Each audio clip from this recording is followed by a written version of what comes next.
Okay, folks, good morning. Gonna do kind of a short session this morning. I need to go take the wife's car out for a oil change this morning. And I don't like the scheduling oil changes. I like to just show up as soon as the place opens on a Saturday. I've made an appointment and it takes them longer.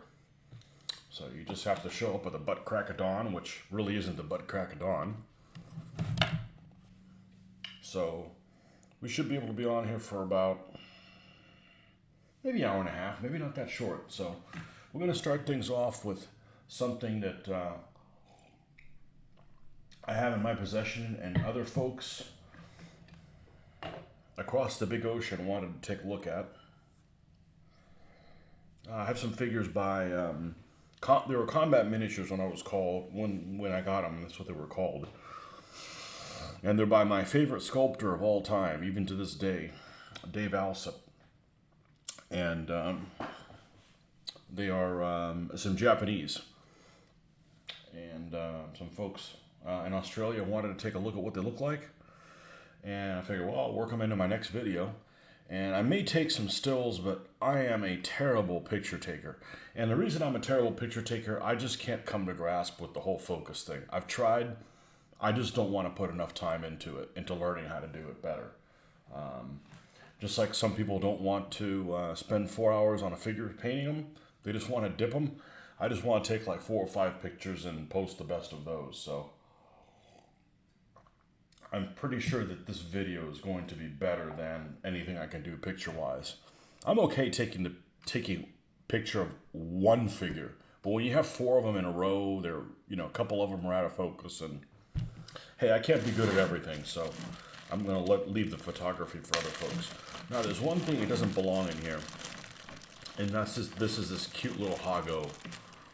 This is made by BP Cast. It's very, very, very, very crude, but that's how I know which one the Japanese are at a glance, because I just threw this in here. But let's go ahead and get something started. Let's go ahead and zoom this in a little bit more.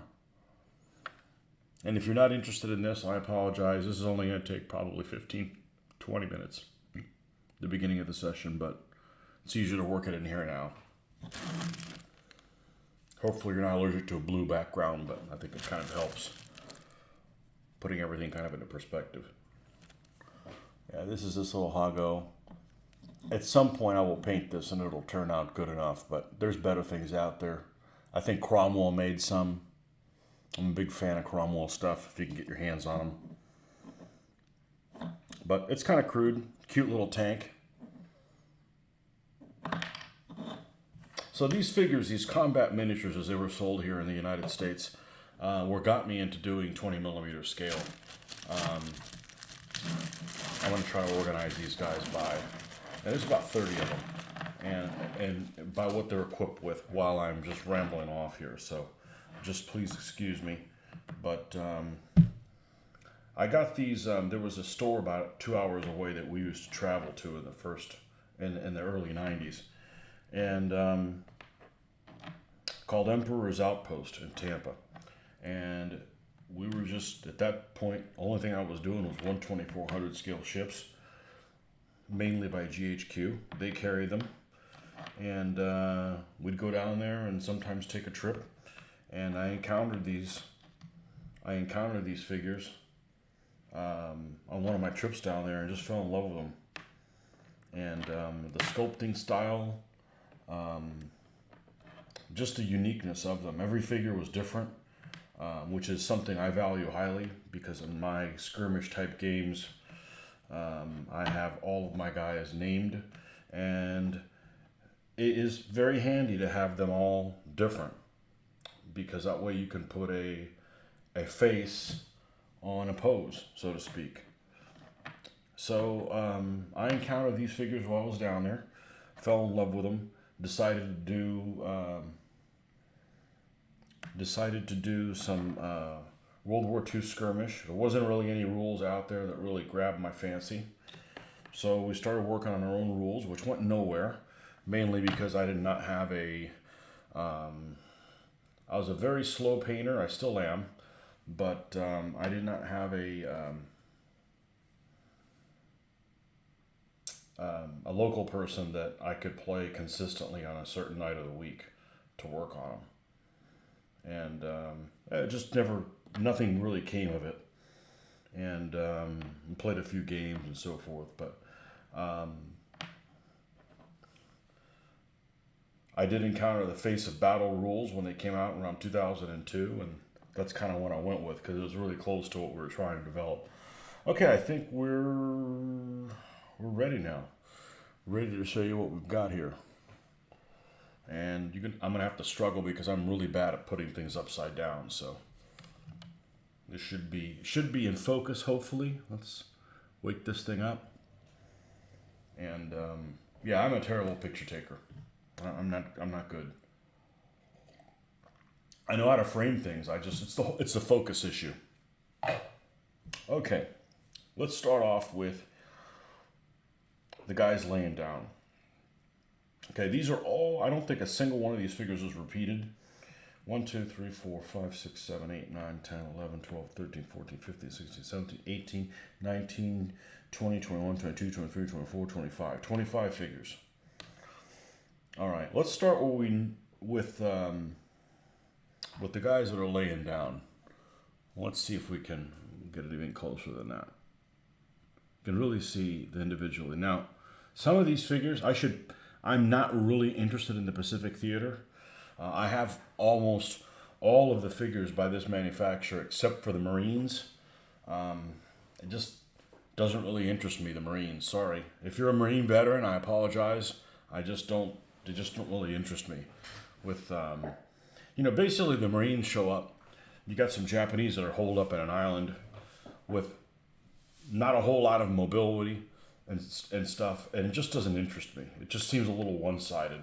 That doesn't mean those fights over those islands weren't brutal, and it just, from a player's standpoint, playing the Japanese I don't think would be a whole lot of fun. So that's why I never got into the Marine stuff. Okay, so here is a rifleman, and he's got some kind of a bipod on it as well.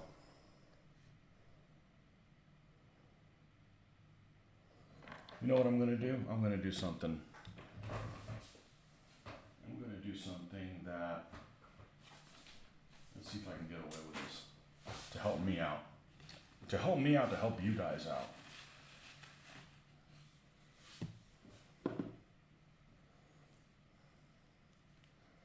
I'm going to take a shim, and we're going to use some of this sticky stuff, and we're going to put the shim where the camera is.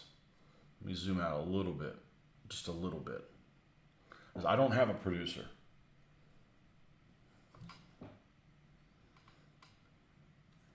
And it's really hard to be your own wingman, so to speak.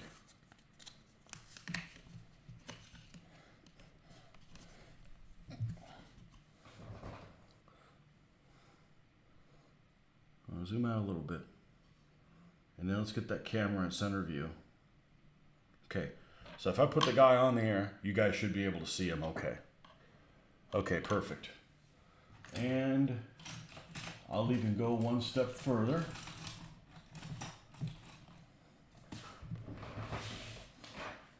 And I'm going to use a tweezer so I can get my grubby hand out off of it. You guys can see.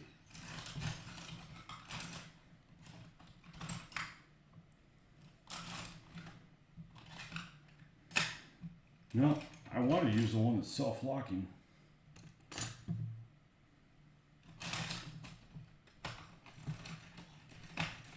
It's here somewhere. No, we'll just use one of these and it's not self-locking.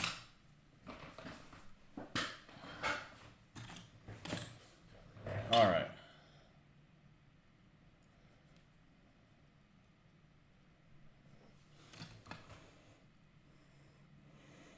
So here's this guy right here. He's a rifleman.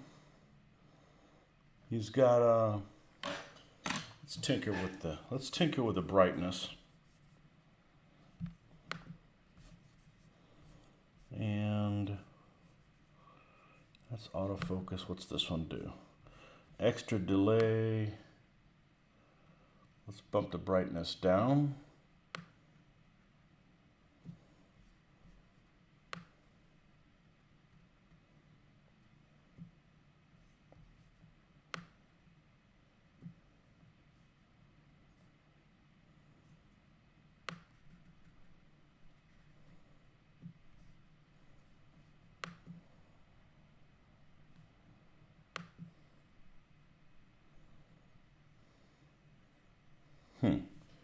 Have it set on daylight now, which is what this light is supposed to simulate, daylight.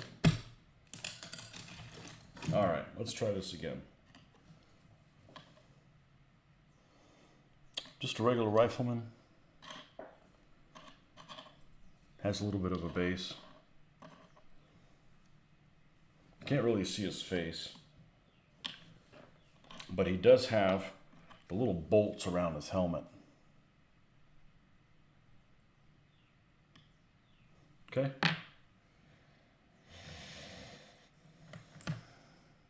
Got a guy with a light machine gun here.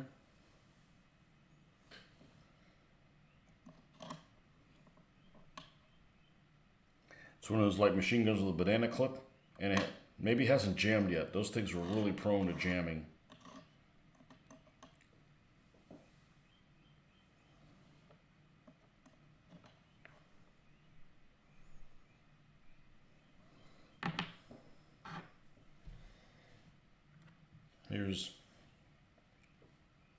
I can see those guys two being a team.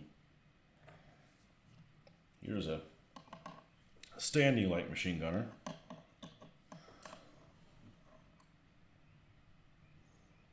With a bayonet. You never know when you're going to need one of those.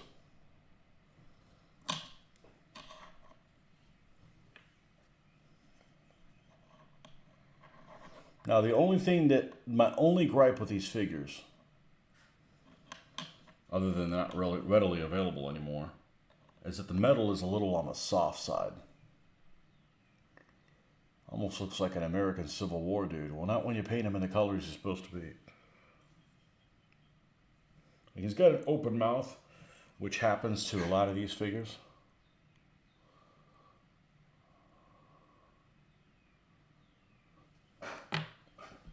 Yeah, he's on the move. Out there making a statement.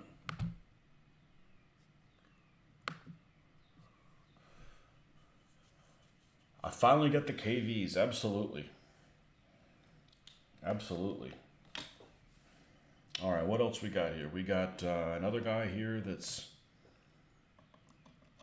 And they have a mixture of helmets without covers. They have a mixture of helmets with covers. Like this guy's got a little camouflage netting, and they got caps also.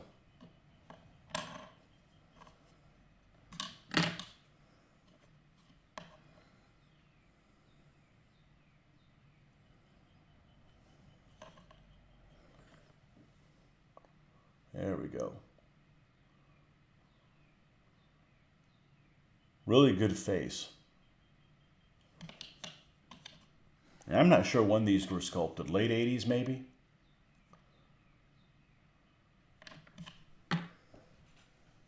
Got a guy with a... Yes, I know, it's not called a knee mortar, but everybody knows what a knee mortar is.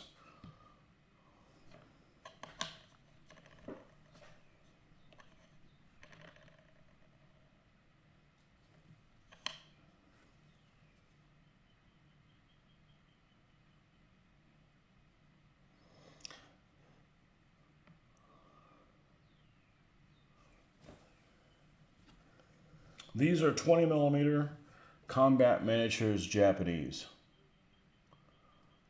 Now, yeah, like I said, the problem with these guys is they are a soft metal, which isn't a problem with like this guy. They even have the little star, I believe it's a star, on the front of the helmet.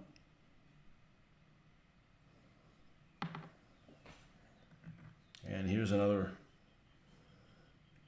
guy with a mortar, which I don't think is even a mortar. It might be a grenade launcher. The Pacific is not my theater of expertise or even interest. But with that said, I think these guys would paint up really, really well.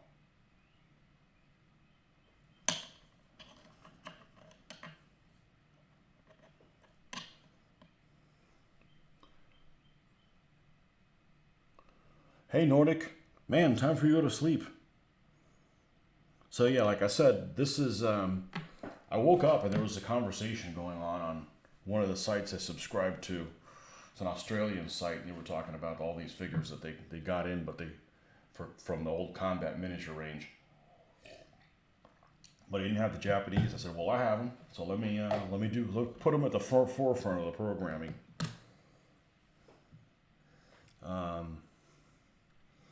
Let's see if we can't speed this up a little bit.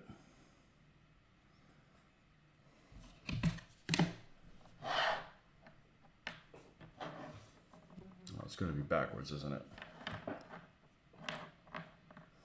These are the riflemen, and every one of these guys is different. Every one of these guys has, I don't know about a great personality, but they all have personality.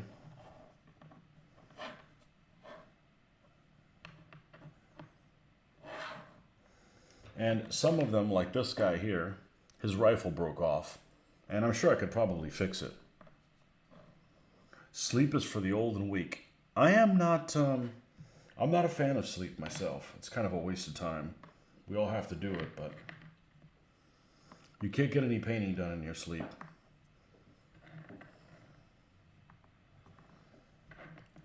These are all the standard riflemen.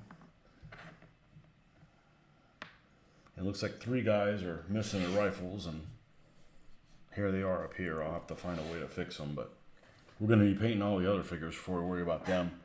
And I'm in no hurry to paint in no hurry to paint Japanese.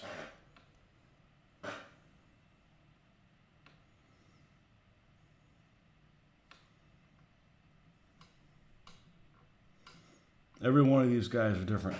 Some, I'm not the biggest fan of. This guy right here, I don't know why his helmet is the way it is. But he has kind of sitting on the back of his head.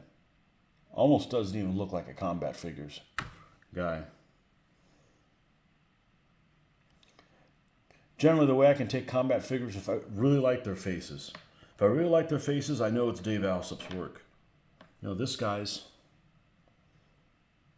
charging or singing opera.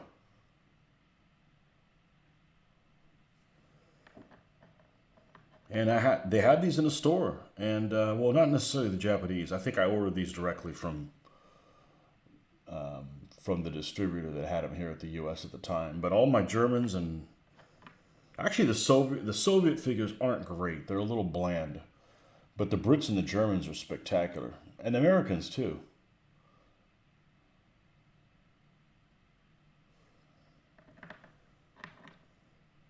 And you got some guys that aren't necessarily PC. This guy right here, he's got an open mouth. He's got glasses on. Doesn't bother me any. Look at this guy. This guy's face looks like Tote. And Tote is, of course, the Gestapo guy. Looks like he's already melting there in Raiders of the Lost Ark. Teeth and all.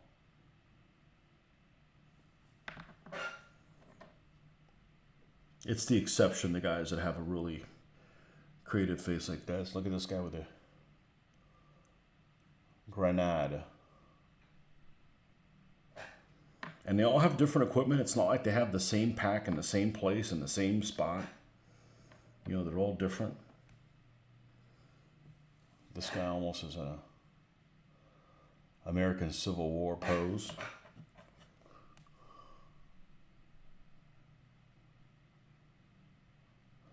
Oh, I already had them, Nordic. I've had these guys for 30 years. The only World War II range I don't have of these guys is the Marines. It just doesn't interest me. You know, I don't. If I was going to do the Pacific, I'd do Burma. Burma or New Guinea. I'm not interested in doing island fights.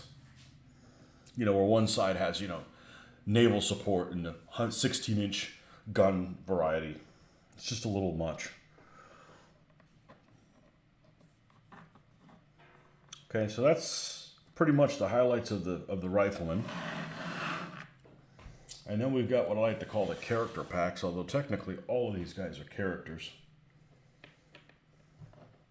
Look at this guy right here.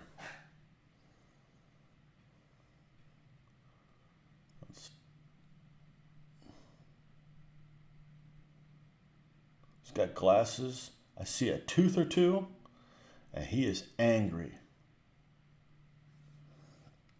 He is not like where you parked that car.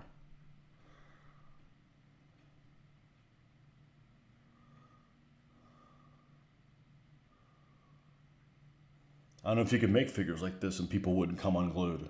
Oh, you can't make them look like that. Get over it, man. Okay, here's another. Here's his cousin.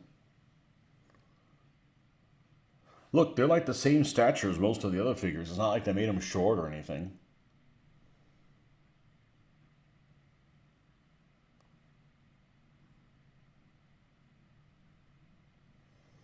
Hey, Mr. Dirk.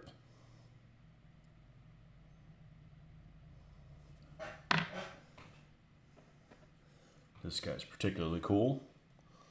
He's got his sword out.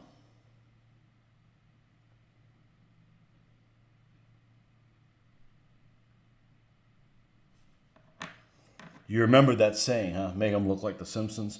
Yeah, and everybody in the Simpsons is making fun of yellow skin. I don't understand. What is the reasoning? Not to be controversial, but you know, I talk about everything, so you guys know that I deal with that. Why did they decide to make? Why did Westerners call people from Asia yellow? There's nothing yellow about them.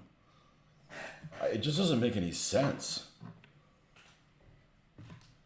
I mean, you want to be degrading, call them something else, but yellow doesn't make any sense.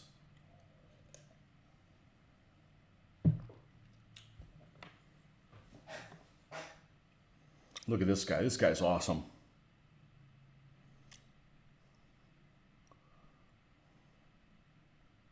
Now, we got to get something behind for this to focus on the front. There we go.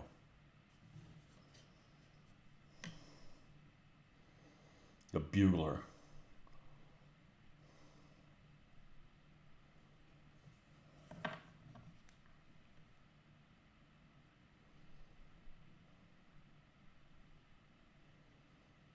And I would love to paint these guys. I just don't know who I'd use to fight them. Probably Australians.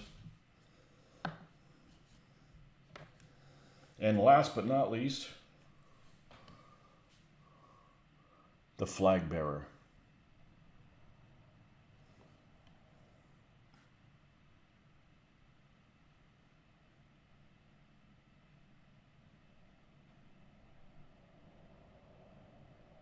So that's the Combat Miniatures Japanese that I have. I believe it's one of every pack that they made. And I got them. And I probably shouldn't put them back in this plastic bag, but I will.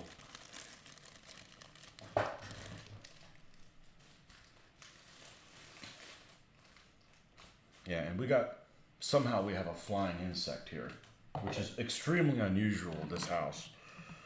There were some kids in and out of the house yesterday, and probably one of them held the door out too long, and it found its way into my room here. And now that I have the door closed, it's never going to leave. Got to have a banner bearer. Yeah, I actually have 3 for this, my Soviets.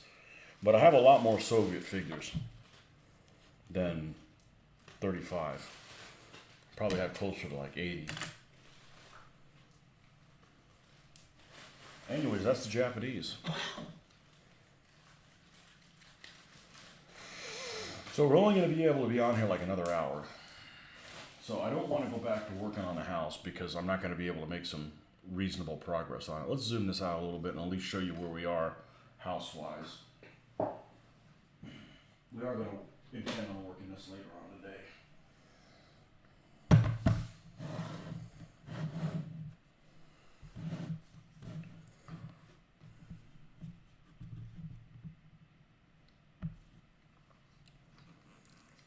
And there's still more tinkering to be done on it.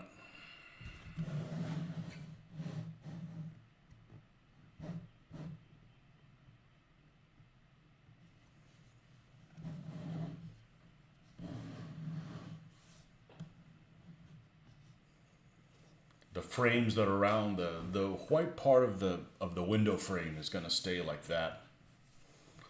There's wood that's around that frame of it, and I'm probably going to do a wooden type color on it just so it stands out some. A little bit of contrast. Of course, you got the floors to do. Look forward to doing that.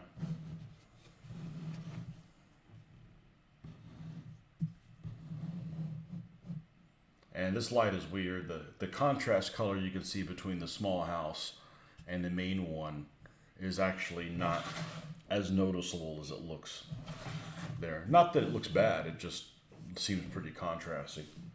And then the cobblestone. We're almost ready to do the cobblestone there.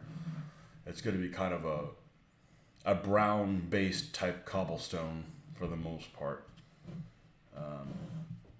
I don't want to make everything all like gray and stuff, or it just ends up being like, oh, what'd you do? Just airbrush the whole thing in gray? So that's where we're at on the house. That's going to be the next thing we're going to do, but I don't want to work on it for like an hour. I'm not going to get anything done. So what can I do for an hour? Huh. Well, we can put some Russian tanks together. These elusive things. If you guys haven't seen my unboxing of this, well, you won't want to if you're watching this live session, because we're just basically going to do the same thing. But I finally got a hold of these things. They're incredibly difficult to get a hold of. I didn't get a really good deal on them. I think these could have been had for less than $20 at one point for both of them. And I paid $10 more than that. I think I paid $29 or something like that. So I paid like $15 a tank, which is about what most tanks go for. So I didn't get a great deal on it, but they do come with two sets of turrets. So you basically have two hulls that you can make as KV1s or KV2s, but 4 turrets. So I'm going to paint both hulls and 4 turrets, and you can swap them out as needed. So let's start off by getting the ever so important instructions out. And there's a piece already, it's broken off here. Hopefully it's not a barrel or something that needs to be addressed. A couple pieces that have fallen off there. That's the Luftwaffe coming to visit. Luftwaffe.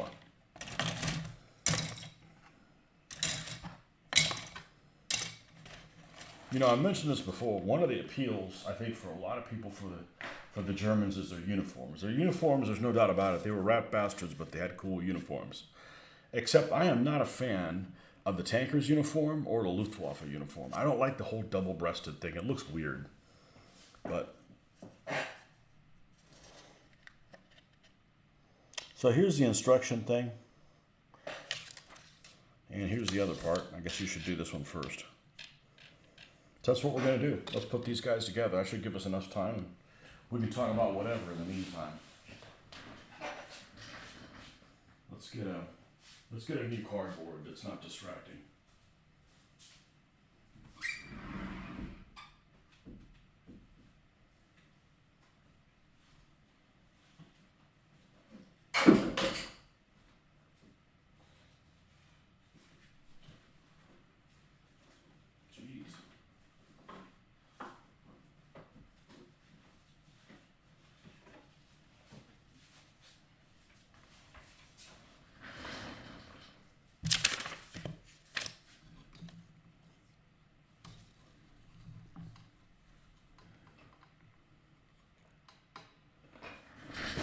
All right. Got an X-Acto knife. Got my nippers, as opposed to my nips that I was just pulled out and showed you guys. It'd be a lot of fun to play the Japanese, but mainly just making loud noises when you charge and shit like that. Do you have any slogans in mind? Not yet, but I will. No, I didn't think I was going to get... Honestly, I thought when I was going to get this when I was going to get these models, I was going to get the wrong ones. Because the KV, there's a KV1 set that's still available. There's a, I think the KV1 Model 42 is still available. And a KV1S is still available. This one is just, no one has it. I think this is the only one that has 4 turrets. I don't know that that's the reason why, but I don't like the KV1 42 turret. The rounded turret, it's not my favorite. I like these square turrets. That doesn't mean I'm not going to build them. It's just like if I want to build something, I'm going to build these first. All right, what do we need? We need 2 running gears. Okay. And the other running gear. I don't mind the KV1Ss, but they're a little too late. I got a lot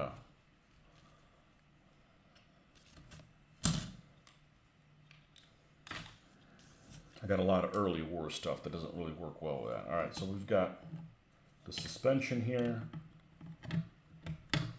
And these are pretty, this plastic's pretty brittle.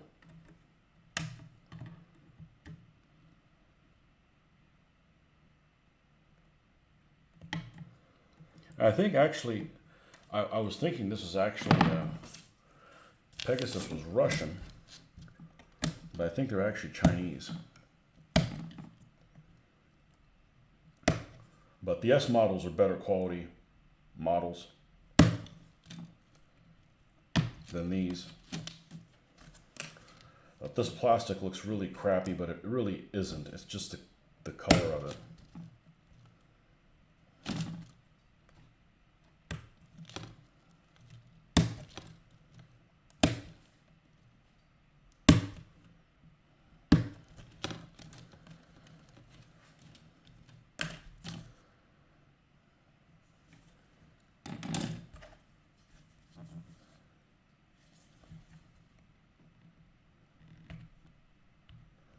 But it took like 4 different places to order from to get these.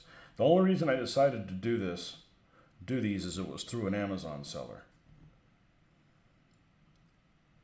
It wasn't through Amazon proper, which would be my preference, because, you know, buyer security.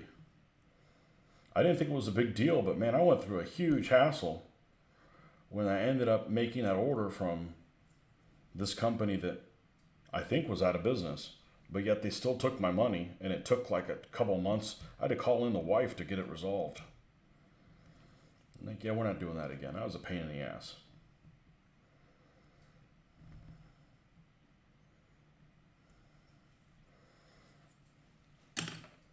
So that's one of the reasons I do like buying from either Amazon or eBay. eBay's fine too. You need to have somebody that basically has a gun held to the vendor's head, that if they decide to screw you, they're going to pay for it in their reputation. Unfortunately, you kind of have to do that now with some nefarious individuals. But nobody's had this on eBay, so...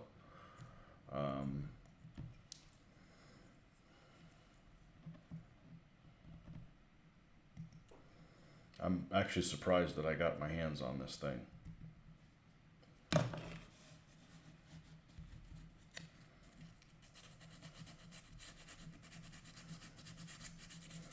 Not too terribly worried about this. This is going to get stuck on a base. And no, we're just going to build this. We're not going to stop and paint these guys. Although the next vehicles I paint will more than likely be these KVs. Because they've been a long time coming.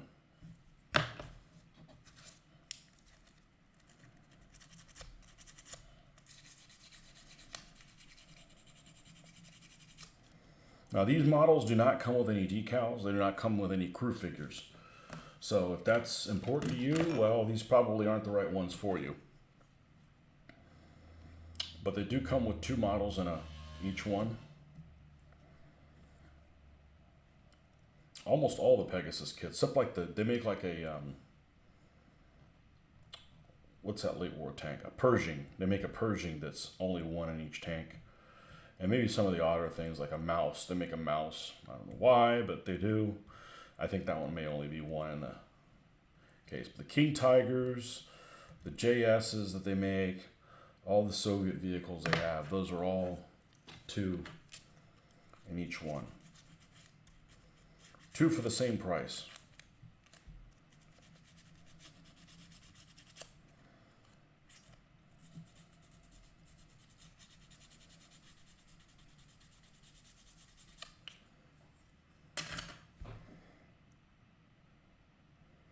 And there are quite a bit of road wheels to put on there.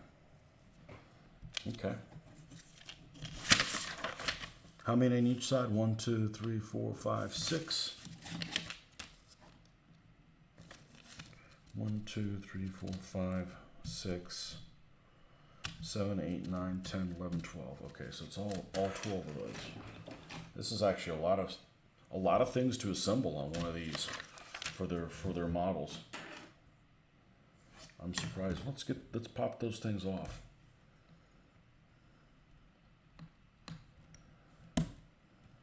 I just want to break off whichever side looks like it's the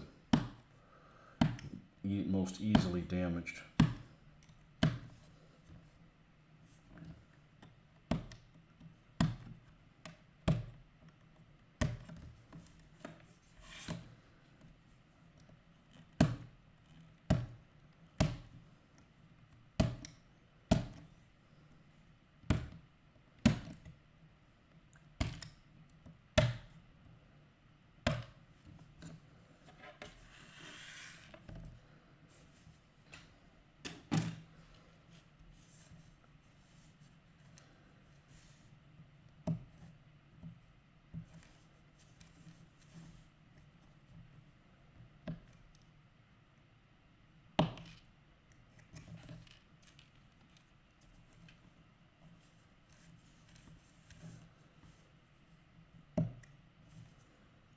Well, for having a short work week, this week was a pain in the ass.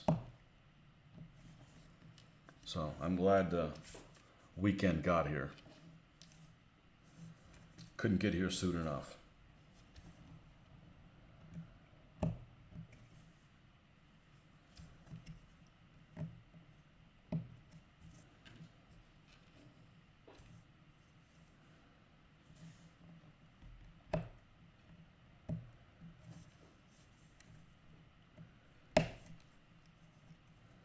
We should be back to our normal, regular,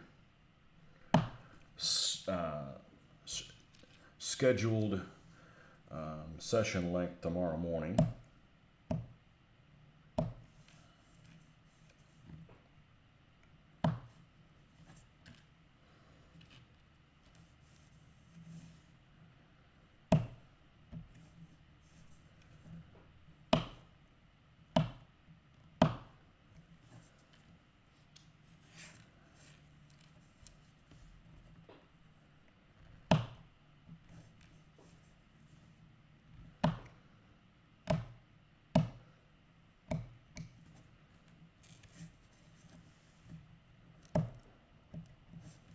I still hadn't gotten my trade thing processed from Noble Knight. They're taking their sweet time. It's a good thing I'm not in a hurry for it.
All right, now I'm going to do kind of a check to make sure these are all the same piece. Because The strong suit of this manufacturer is not labeling. There's like no parts labeled. And it's probably the same piece, but let me check before I go and glue all these things down. At this point, they're all the same piece. Okay. So let's grab these two suspension things. Okay, and we're looking at the inside.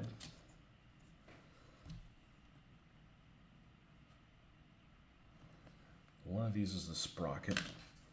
Okay, so this drawing here shows the sprocket on that side. Okay, so this one is that one. All right, you want me to put it at this angle. Can you snap fit these to fit? This is pretty fiddly for one of their models.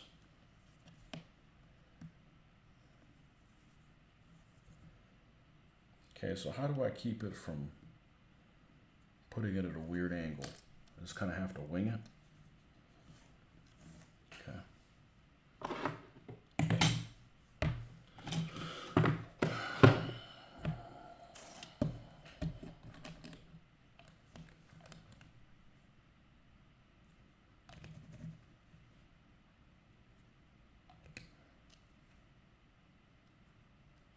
Oh, there's a resting hole there.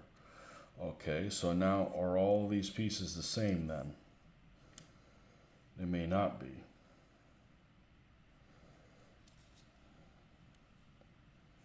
They're not.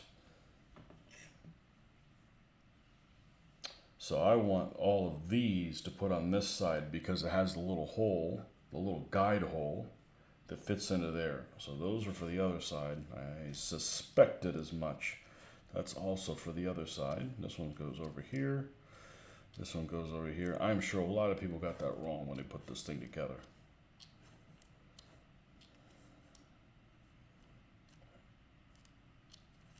Okay.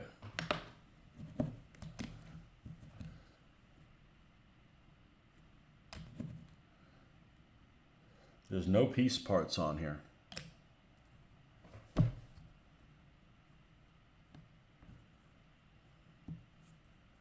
There we go.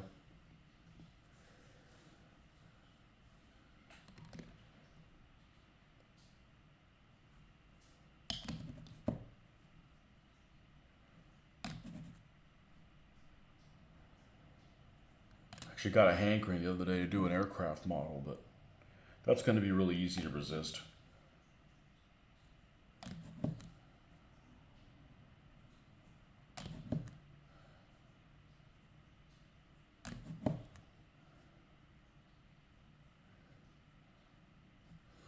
The biggest problem with aircraft models is you end up like really torturing yourself as to whether or not you should make the landing gear up or down. So just pick aircraft models that have the landing gear permanently in the down position. Stukas, Fairy Swordfish, float planes. Don't have to worry about it.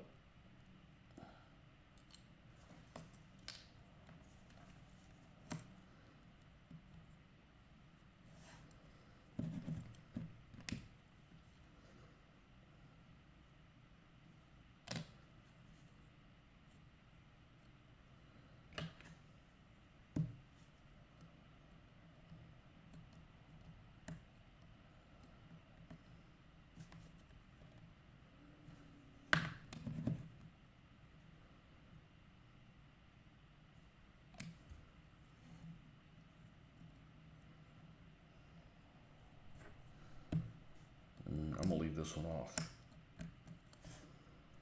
That piece is gonna be really difficult to get in there. I'm gonna leave that one off. Okay, these are for the other side. So let's take, we should have one sprocket and one other one. Are they both the same?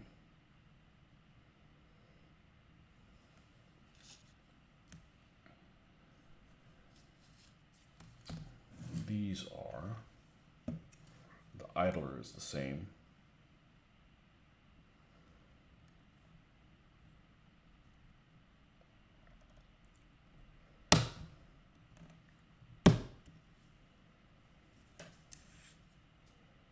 Let's cut both the sprockets off.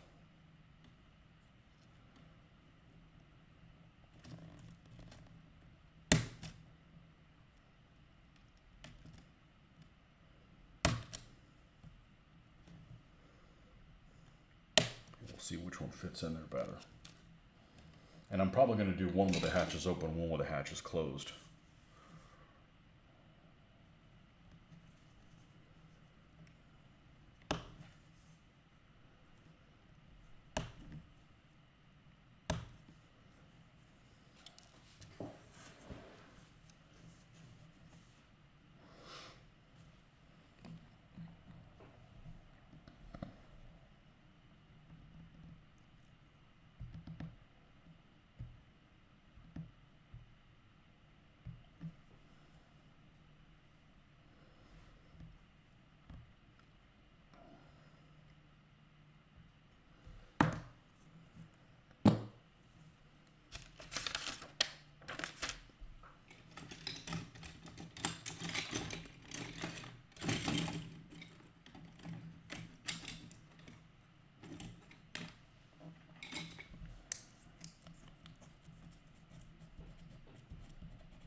Okay, that tells you it goes towards the inside. Okay. Well, you got this nice detail on this idler wheel, but you're not going to see any of it.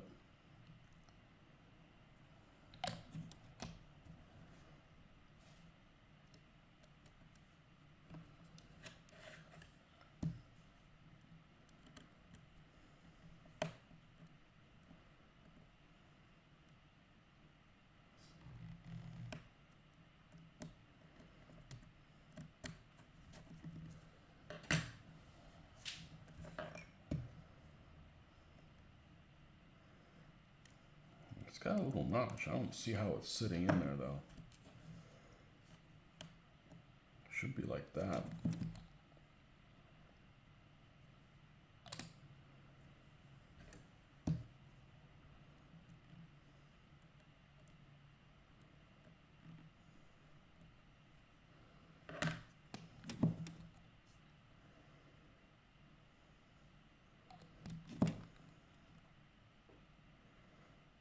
The teeth on these Soviet vehicles.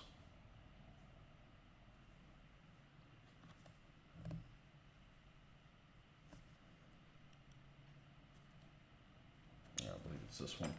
Is the track has the teeth on in the middle of it, and instead of on the edge.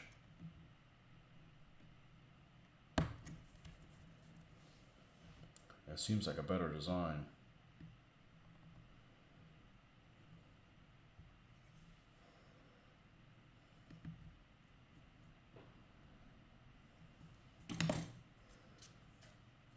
Okay, and then this should fit in.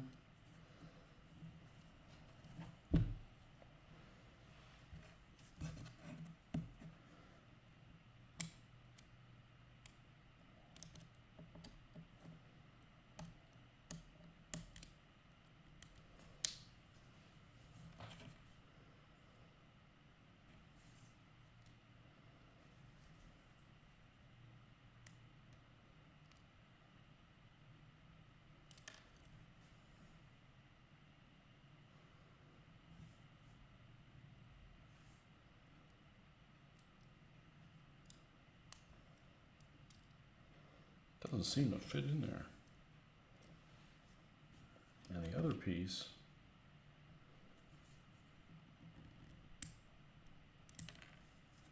let's trim the other one, see if the other one fits in there better.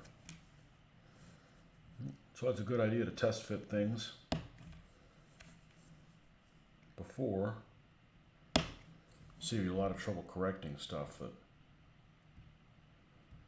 the detail on these things is actually pretty darn decent.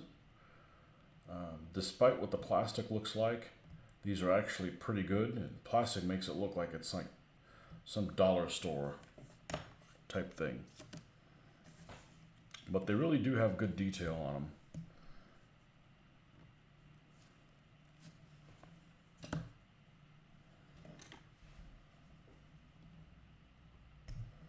Yeah, we're going to have slogans. Probably in all four of them.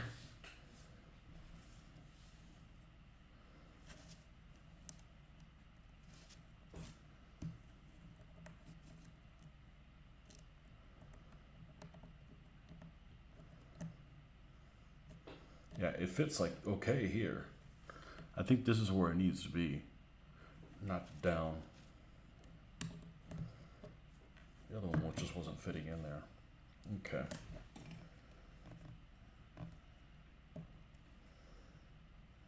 Yeah, I thought for sure this was some kind of a Russian manufacturer, because they make a bunch of like Russian buildings and stuff, heavily on the Soviet stuff.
Feel like it's locking in there.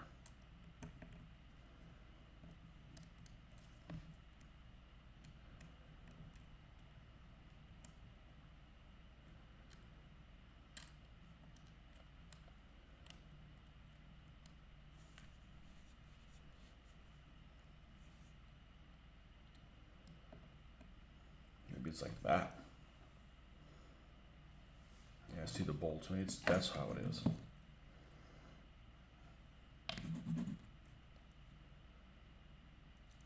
I don't know how many people put that in upside down. It doesn't really matter. Now,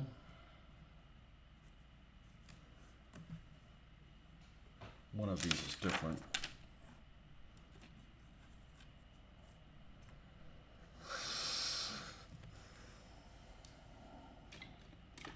Here it is.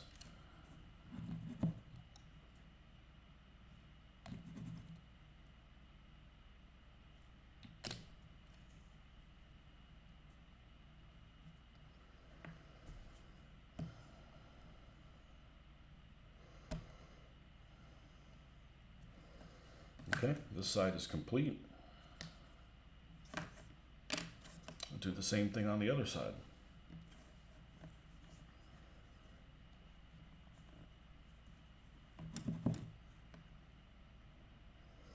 Yeah, when something's not sitting in there right, maybe that's a sign that you're doing it wrong.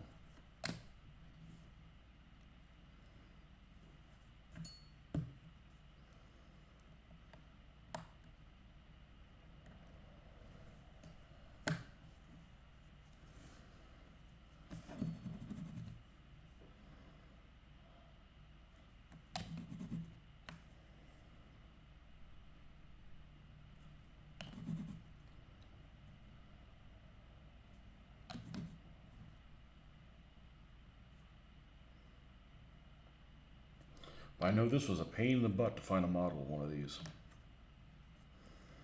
And once you find out it's available, this is what you want, is you get 4 turrets. You know, I ended up spending like $15 each to get 2 vehicles. Like $30 for both of them, but I got 2 free turrets out of it. It's still a better deal than buying individual vehicles for $15 or $20. Because you still wouldn't have the other turret. You have to buy KV1s and KV2s.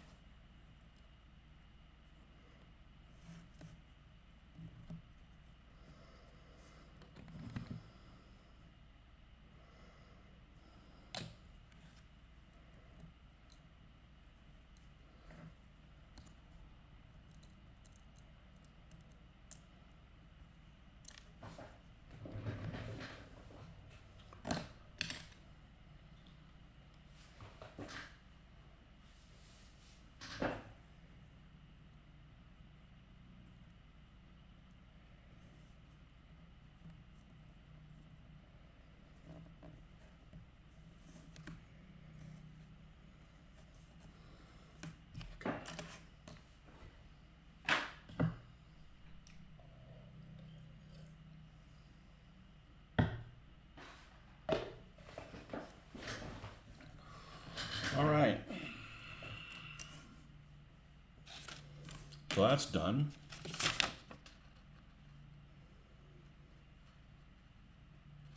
So want me to glue the 2 halves together.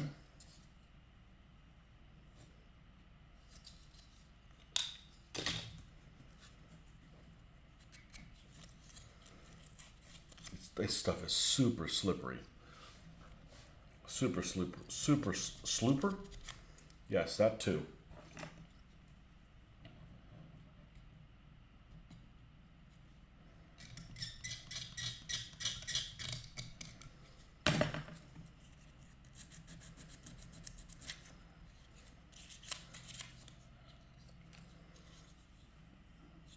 Okay, so this is the 2 holes that are facing there. And we have idlers to the front. Okay, let's do a test fit.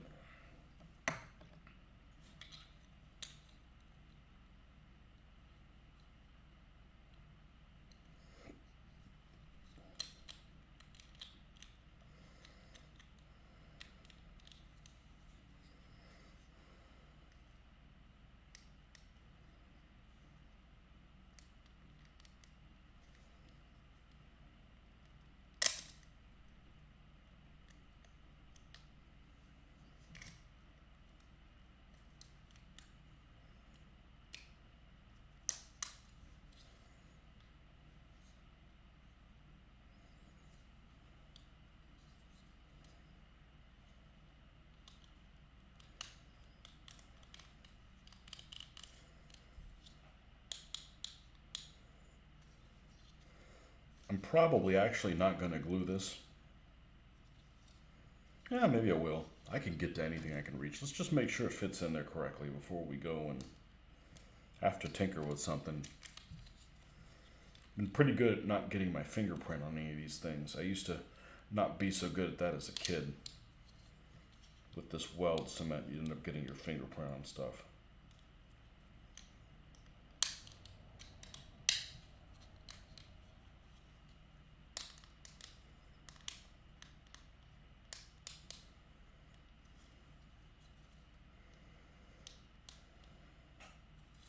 I built lots of aircraft as a kid. I never built a Japanese aircraft. I'm just not interested. Never built a US Navy aircraft either.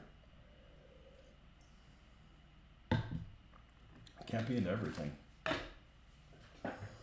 I like the early war US Navy aircraft, but once they start using like the Hellcat and that dark blue that's gloss, just pretty unattractive as far as I'm concerned. Okay, this has a couple little doodads here at the bottom. Let's see if I can identify what they are, where they are. Okay, it's the shackles. It's got to be those. It's the only thing that's shackly.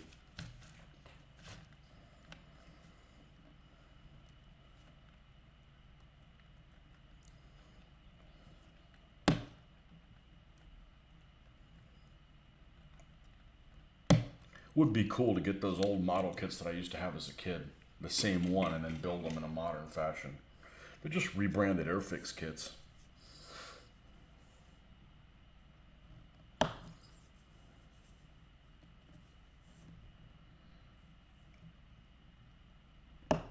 I could see them being in a scenario where, you know, gotta save a pilot or something like that. Maybe on down the line sometime. Okay, these guys, the shackle's going to be facing down due to gravity. But this is going to go in like this.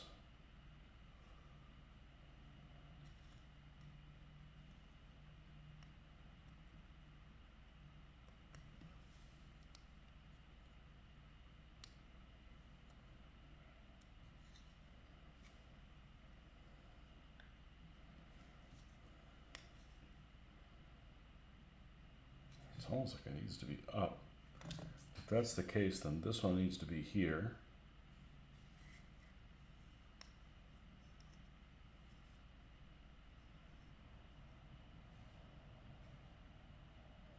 Yeah. And then this one needs to be up like this.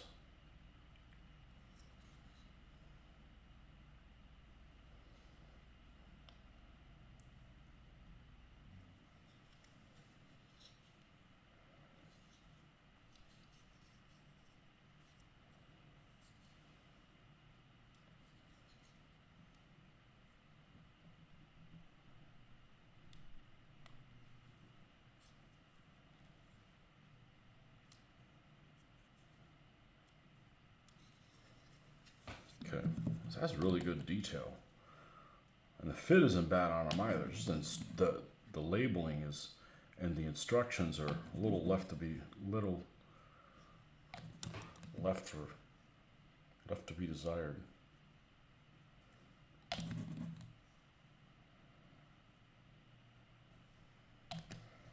Now, these kits actually have something that's amazing that I've never seen before. And maybe some people would say, well, they do that and they take the fun out of it. But I disagree.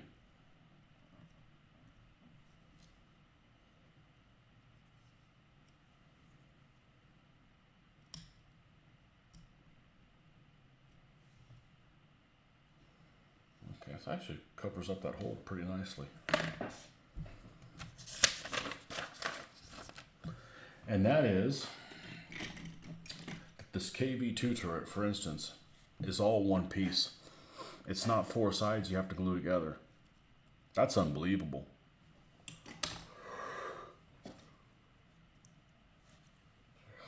That's unbelievable. Okay, so we've got...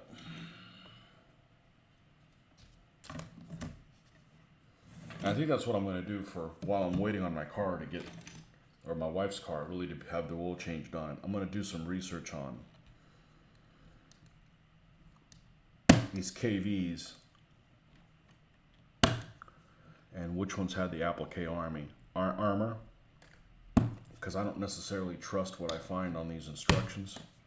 I want to find out afterwards that it's not what I thought, what they told me to believe. But there's options here to put a KV1 armor.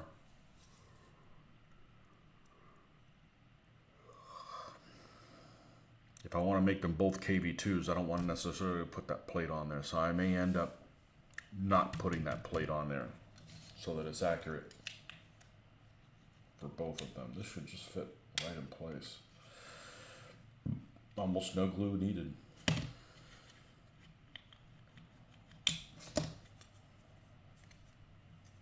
Let's get this a little closer and then we'll sand it to fit.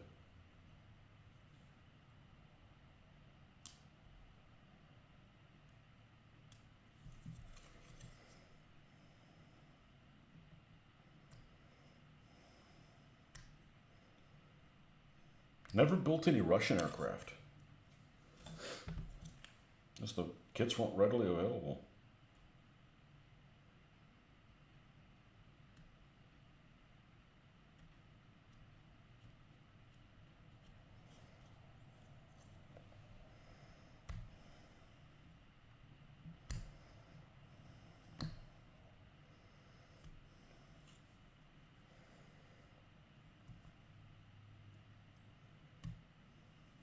Perfect. Okay. Okay.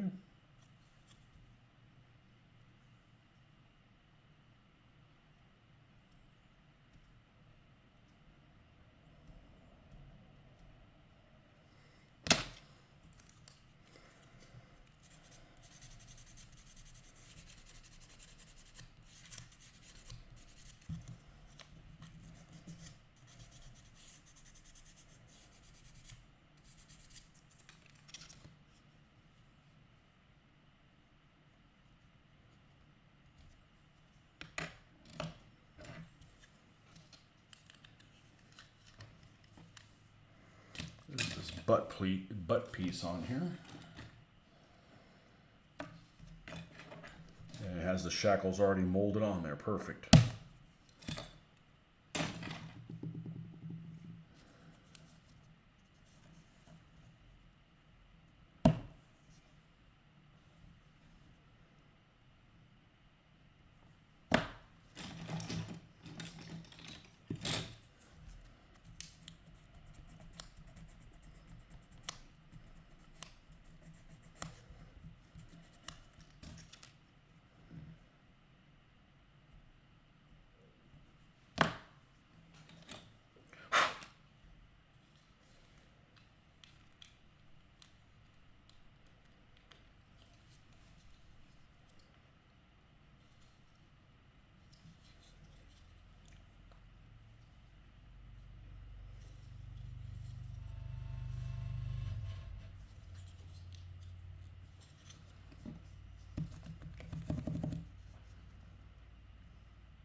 I mean, the fit on this is incredible.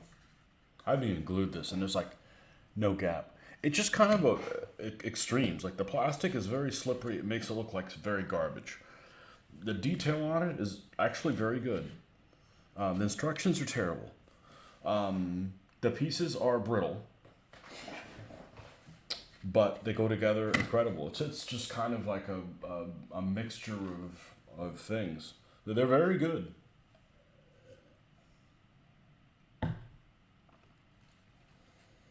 You know, and they're pretty inexpensive.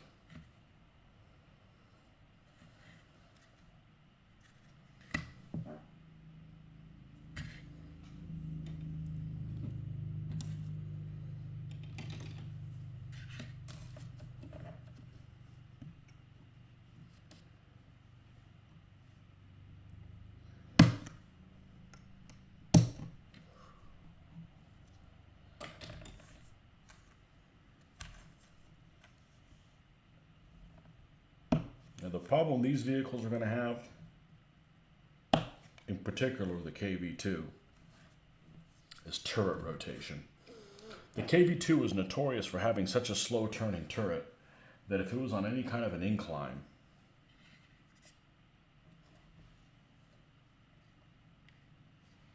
oh, what did I do? Forget to put an idler wheel in? Well, that's why you don't glue this thing down. Not that it's that noticeable.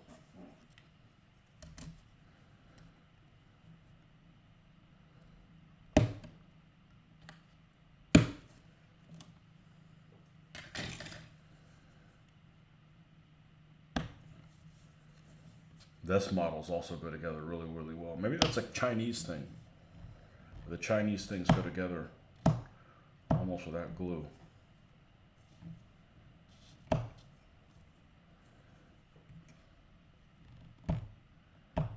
Had a guy that I know sent me a link to order some trucks from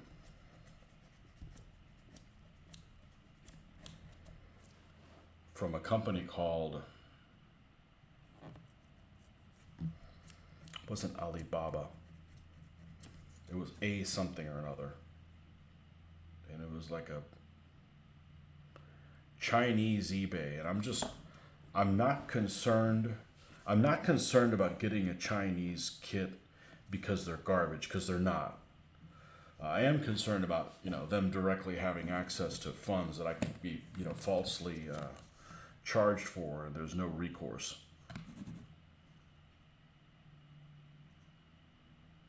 I forget what the name of it is.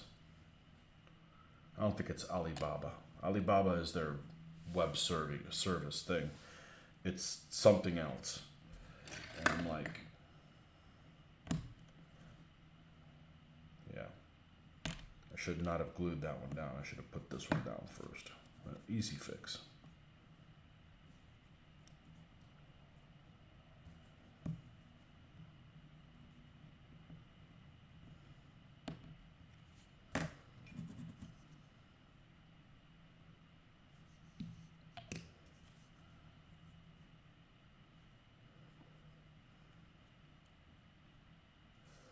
There we go.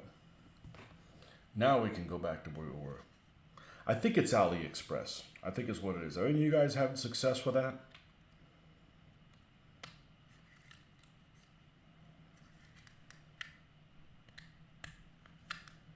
I know they ship slow. That's fine. I don't have a problem. So like when I got my S model stuff, I went through a vendor on eBay that's actually from California. So there's some recourse of getting my money back if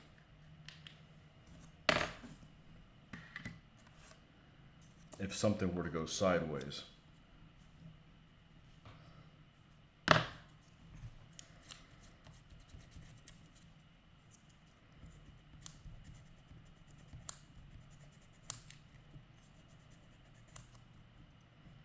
AliExpress. It sounds like something that should be for the Middle East.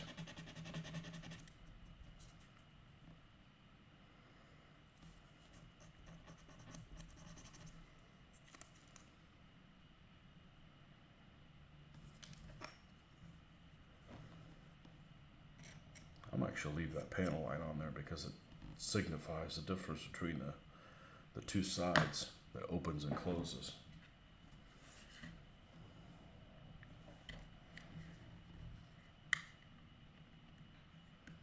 Okay, that fits on there well. No, I try to stick to Amazon and eBay if I have to deal with far off lands. I think that's what I'm going to do too, Ben. I don't need something that badly. I mean, I've had a bad experience with vendors that are in the UK and the US. It's rare, but it's happened.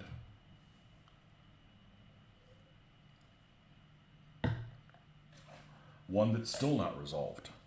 It's probably never going to get resolved at this point. But luckily it's not something I just have to have.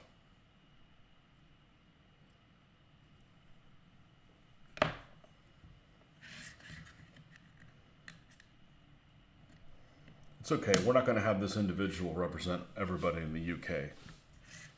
I'm not going to be one of those people, man, everybody in the UK is sorry. No, just this guy. There's plenty of sorry people in this country. I deal with them on a daily basis. Okay,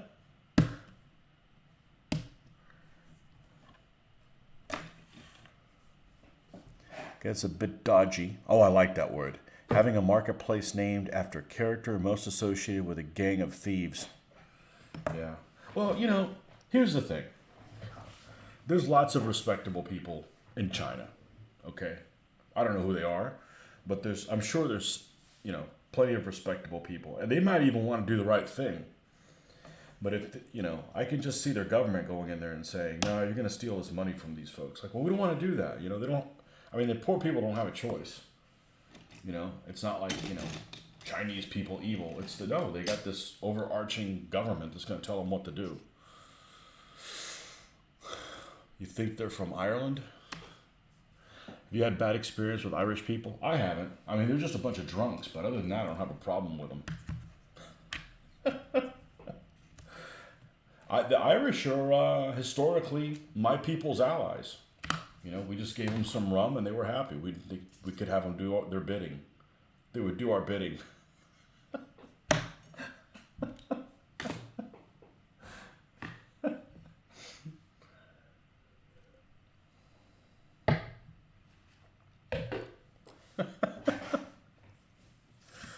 Oh, man.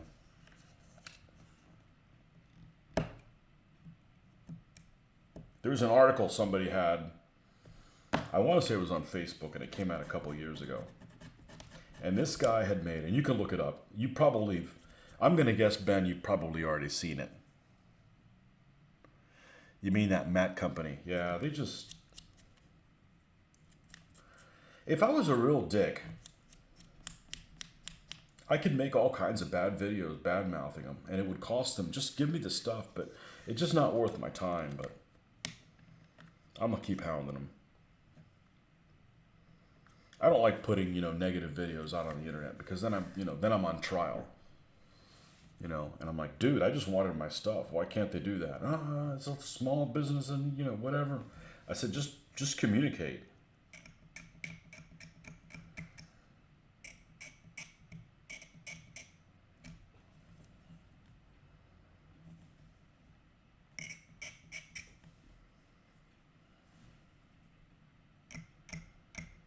Just communicate. And be honest. Well, I set it out to you again. Really? So,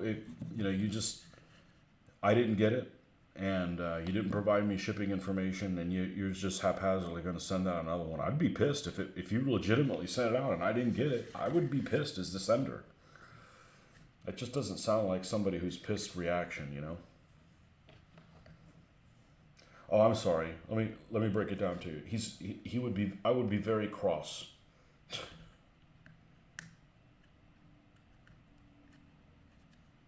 American pissed.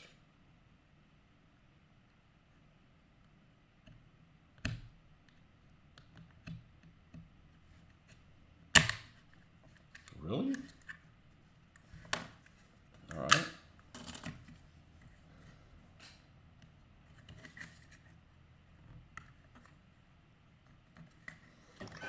You got down to your local game store on Thursday and popped your naval gaming cherry. You'd never done it before, huh? Had half a game of a samurai naval one and then half of the fantasy version of Black Seas due to some timing issues. Oh, I'm big on naval gaming, but sailing ships don't do it for me. Certainly not Napoleonic period or pirates where it seems to me, my perception is that everybody has the same ship. But that's what I started with. You're probably not unusual. I think that naval gaming is not as popular as the other stuff, just because the environment is a little two-dimensional. Some people are just not interested in it. Naval gaming cherry. My gaming cherry would be 40K. 40K would be my inexperienced in that. The Games Workshop stuff, really.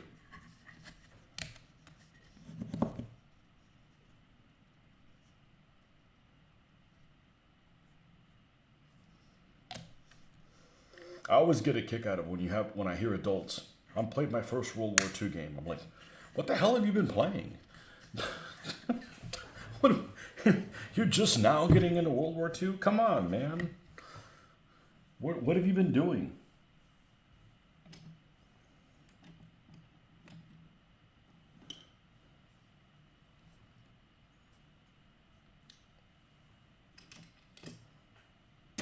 The one true genre.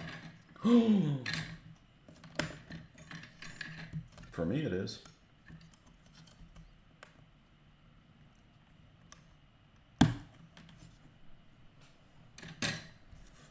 pretty soon they're not going to have any more veterans alive. I think we're getting close to that, aren't we?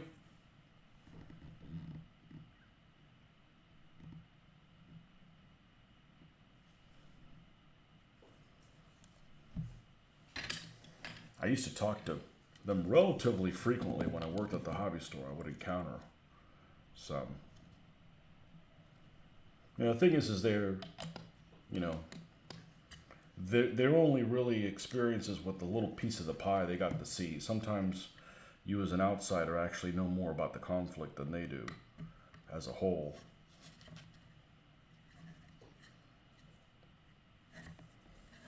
I met some folks with some really different opinions of each other based on what they experienced in the war, and I don't blame them. That makes sense to me. I had one guy that was a pilot that really didn't have anything bad to say about the Germans, other than he had to fight them. I'm sure he didn't like it when those guys were getting shot at. But and then another guy that I encountered, he didn't. If somebody told me he had to drive a Japanese car, he'd probably, be extremely irate. Doesn't have anything nice to say about the Japanese. It just depends on what you went through. Let's take this KV2 turret out. Much prefer the Samurai one, but the other one had a bit confuddled by it. He was expecting it to be more like ships of the line blowing each other up rather than galleys jostling around. Yeah, I think a lot of those, I think that period could end up being, if it's realistic, not a lot of fun for. All right, what's going on here? This is very weird. Okay, this is the bottom of the. Okay, this is the bottom of the KV. All right, that's fine. You got to do that one anyways. There's a set of rules that just came out that somebody on YouTube decided to do a page by page turn on that looks. If I was interested in that period, that's what I would go with. Because they look salivatingly good, and they're called Mad for War. And I think they start at 1630. And there's some rules for galleys and stuff that are available for that, but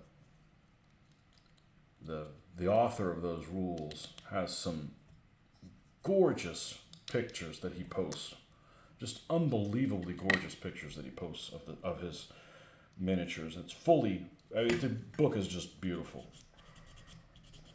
but it's only available to be purchased from the UK in quid. I'm surprised it hasn't come on Amazon or something like that, but I think from North Star. Which, for those of us that are across the pond, the problem with buying directly from the UK is just, shipping cost. So, but as much as that sounds cool, I can't be into everything, so I'm going to have to do a hard pass on that one. But his stuff that he paints is just incredible, just absolutely incredible. That guy knows how to take photos, unlike me. I'm not a good photo taker. He does know how to take photos.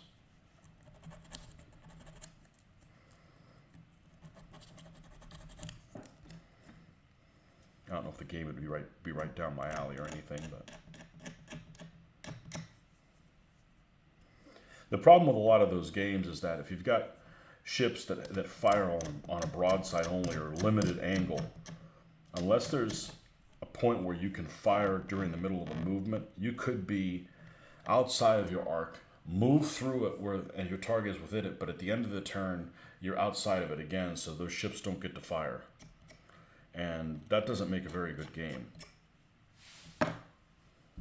And you know that because I know that because it's happened to me.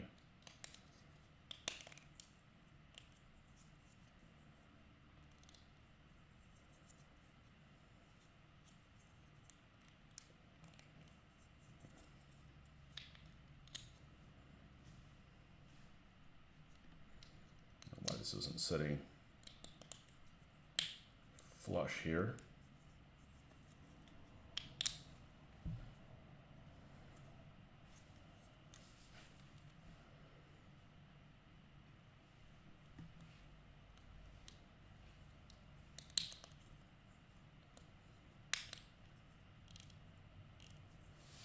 But it isn't. I think the problem is in here, actually.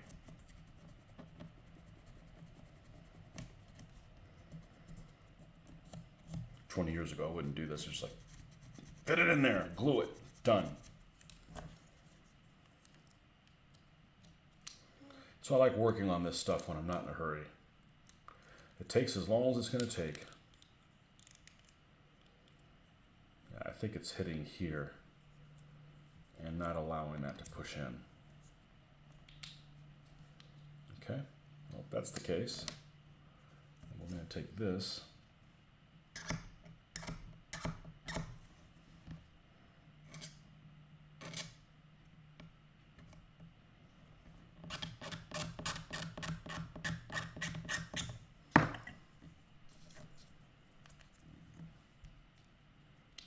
See if I got this right the first time. Nope. What was you talking about? Where, never mind the boat hooks, they're tied in. No, it's called Mad for War. No, it's Mad for War. I just saw something on the bill hooks thing. It's made by a guy named Barry Hilton, and Barry Hilton his painting stuff is incredible. You know, one of those painting things, like, I really don't give a shit about the period, but if I get to play with those models, all of a sudden I do.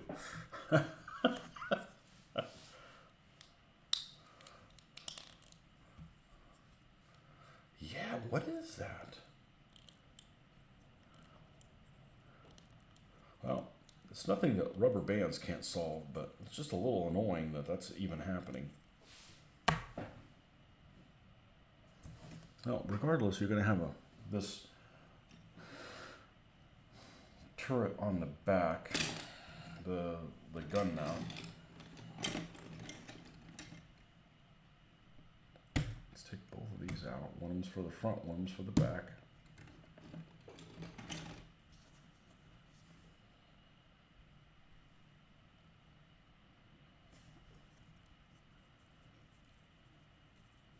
I think it's War Games Illustrated that has it. It literally turned page by page. You really get a good idea of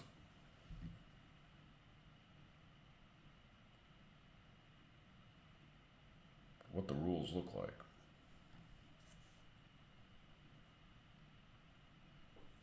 And the 35 pounds, I think, and I think a really good value. I mean, they're just, the rules are too beautiful. I mean, I can't stand having something that looks that nice and then get trashed just in learning it. I think I'm going to have to get over it with Lion Rampant, but those are also very pretty.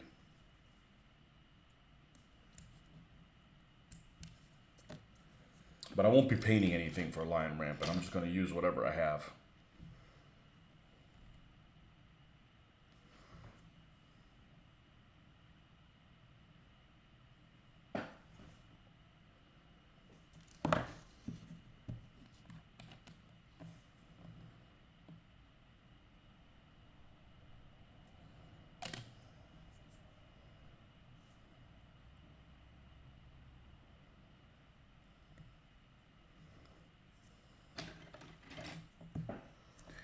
League of Augsburg one, that's the one.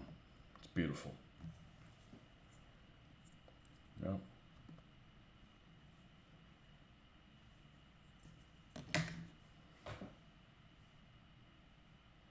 Can I put this thing in and then put the armor plate around it? I think I can, because I haven't decided whether or not I want to put the armor plate on it. I want to put the armor plate on it, but I also want to be able to switch these between KV2s and KV1s at a moment's notice.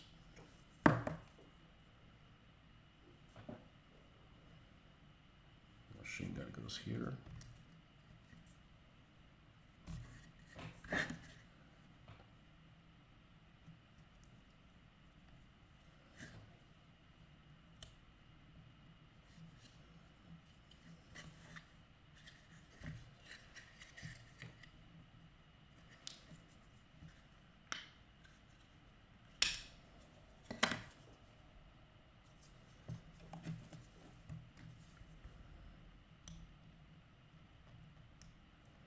Let's enlarge this before we make that one smaller. That just has nowhere to grab it from.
Honestly, it looks a lot smaller than I thought it was going to be. I thought it was going to be a bigger vehicle.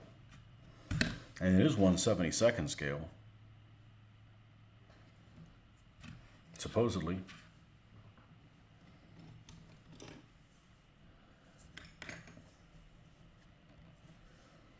Clemente Vorishilov.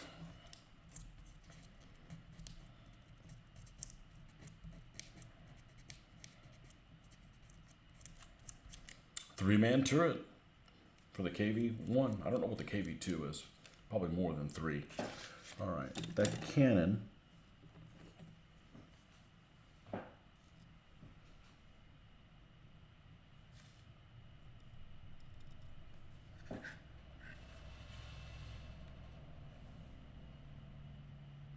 Huh. I actually had one of these things that came off. Man, I was wise not gluing this thing together. I'm not going to glue it because I want to spray it from the other side. It's going to make it my life a lot easier.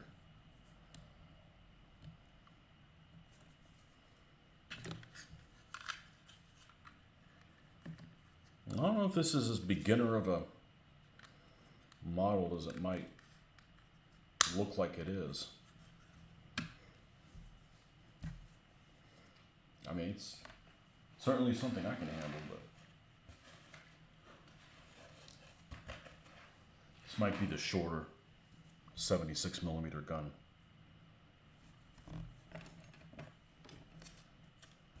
Let's use the back of this. Oh.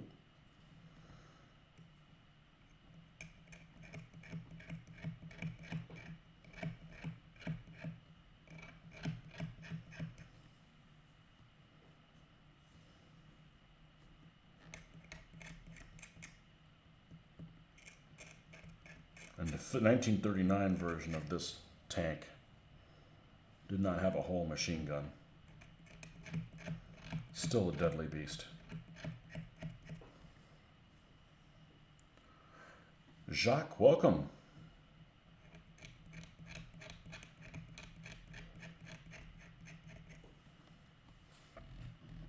Oh, this even has a hole drilled in for at the end. Oh, that's nice.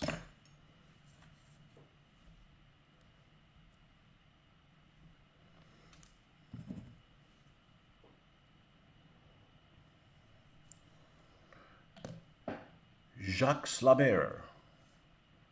Welcome. Taking a little break from the French to do these guys.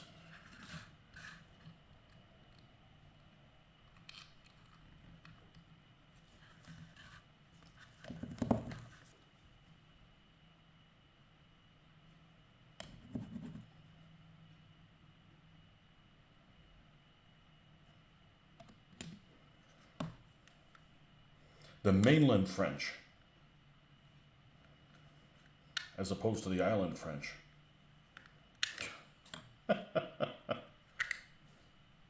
I heard that a long time ago and I laughed. You know, the English have never beaten the French in battle, but the island French have beaten the mainland French in battle.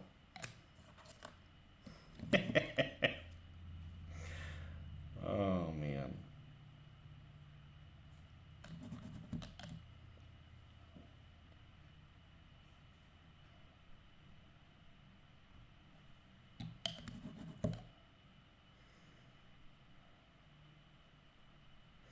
Had some folks I was talking to that had just gone to the UK, and I was telling them about my biggest peeve about the UK is the whole driving on the wrong side of the road thing. And one guy's like, well, you know why? And I'm like, okay, let me go ahead and elaborate. Hey, Mr. Barnes. And he said, oh, it's because, you know, you had to have a sword and you need to have your sword hand free. So when you're going on that side, then, you know, your sword's free. And I didn't, but I should have said, what, there's no swords in France? I mean, that's not the reason why, I am certain. Because it's not like, you know, England had all the swords came from England or anything like that.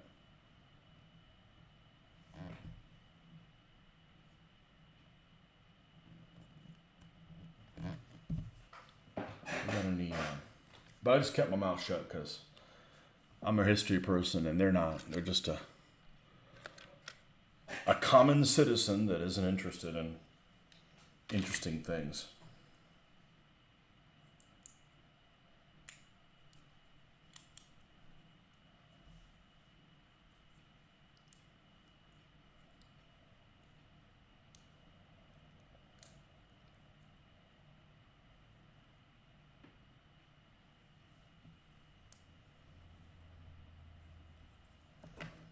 Let's tinker this in a way that it can put pressure down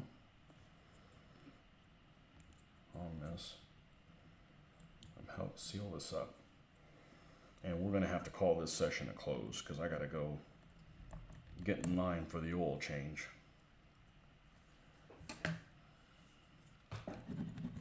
We'll go ahead and glue this thing too.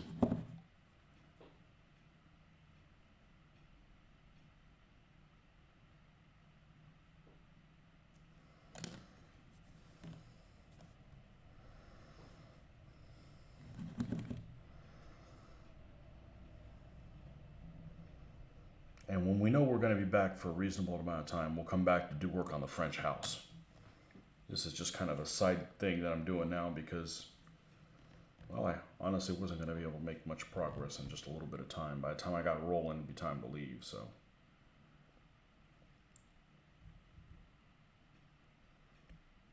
Interesting.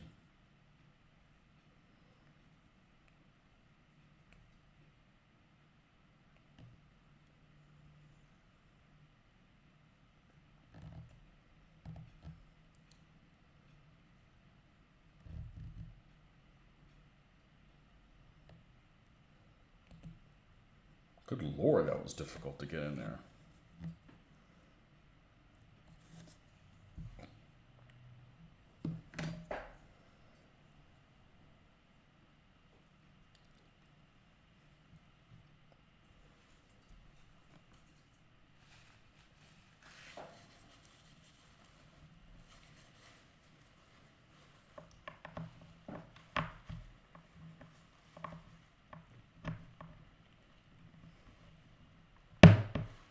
There we go. Use a bigger hammer. All right, that'll be sealed up. Let's see what most of this vehicle looks like.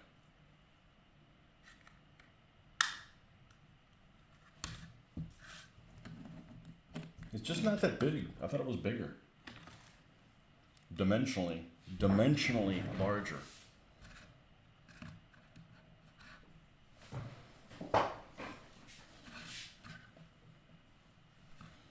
Okay, well that's it, folks. We'll be back later on this weekend, and we'll catch you guys on the next one.